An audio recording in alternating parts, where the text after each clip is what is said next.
രാവിലെ തന്നെ എണീറ്റ് മുറ്റൊക്കെ ഒന്ന് അടിച്ച് വാരി വൃത്തിയാക്കിയേ. അപ്പം അതാ നന്ദുട്ട് എണീറ്റ് വരുന്നു. അവൻ ചേച്ചിമാർ കളിക്കുന്നത് നോക്കി നിൽക്കുക.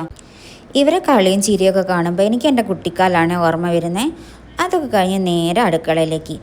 ഇന്ന് രാവിലെ പാലപ്പായിരുന്നേ. മഴ ആയതുകൊണ്ട് മാവ് പൊങ്ങൂല എന്നാണ് വിചാരിച്ചത്. പക്ഷെ അടിപൊളിയായിട്ട് പൊങ്ങി വന്നിട്ടോ. നല്ല സോഫ്റ്റ് പാലപ്പായിരുന്നേ. അത് കഴിഞ്ഞ് സിങ്കിൽ കിടന്ന കുറച്ച് പാത്രങ്ങളൊക്കെ അങ്ങ് കഴുകി വെച്ച് ഇനി ഉച്ചകലത്തേക്കുള്ള പരിപാടി നോക്കണം. മെല്ലെ അടുക്കളത്തോട്ടത്തിലേക്കൊന്ന് ഇറങ്ങി നോക്കി കുറച്ച് പയറൊക്കെ കിട്ടിയിട്ട് ഉപ്പേരി വെക്കാൻ. ഇനി കറിക്കുള്ളതും കൂടെ ഒപ്പിക്കണം. മീൻ പൊരിക്കാനുണ്ട്. പിന്നെ വിചാരിച്ച് മുരിങ്ങയിലക്കറി വെക്കാമെന്ന്.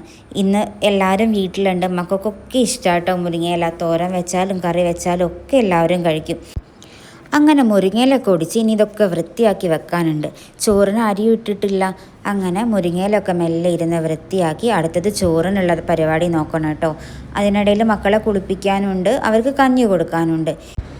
അങ്ങനെ ഇലയൊക്കെ വൃത്തിയാക്കി ഞാൻ ചോറിന് അരിയും ഇട്ട് എൻ്റെ തുടക്കലും പണികളൊക്കെ കഴിച്ചു കേട്ടോ.